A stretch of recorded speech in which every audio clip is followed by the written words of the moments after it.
Pour la petite histoire, on se rencontre le 14 février. Normalement, tout devait bien se Le passer. jour de la Saint-Valentin. Ouais, le jour de la Saint-Valentin. Mais honnêtement, j'aurais bien aimé que ce jour n'existe jamais. Peu importe. On rentre en relation, tout se passe bien, comme au début, tout beau tout rose, on connaît. Les premiers mois sont géniaux. Et puis, commence à arriver le début de La magie des premiers jours. Ouais, voilà, la Ah. magie des premiers jours, qui se transforme en enfer, mais de manière radicale. Comme ça, du tout au tout. Assez rapide, ouais, c'est assez rapide. Enfin, c'est progressif parce que bien sûr, évidemment, c'est une histoire qui prend un peu de temps à se mettre en place, mais bon, on sent qu'il se passe des trucs et que ça va partir en couille. Ouais. Mais donc de là, la violence psychologique commence, la violence physique, s'ensuit, Ouais.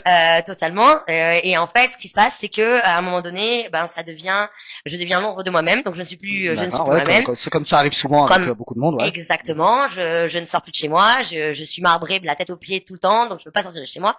Et cette personne, en fait, me vole ma vie radicalement. C'est-à-dire que moi je peux plus aller dans les endroits où avec mes amis, et ils montent c'est mes amis contre moi, ils sont d'ailleurs plus mes amis aujourd'hui, évidemment. Ouais, aussi. Voilà, et en fait c'est assez intéressant parce que il me fait passer pour folle. Alors oui, folle je suis, c'est sûr, mais pas cette folie là. On est tous fous à notre manière. On est tous fous à notre manière, exactement. Et donc du coup, c'est un processus qui dure un peu, quelques mois, qui est pernicieux. C'est un peu l'emprise dans sa plus belle manière d'être.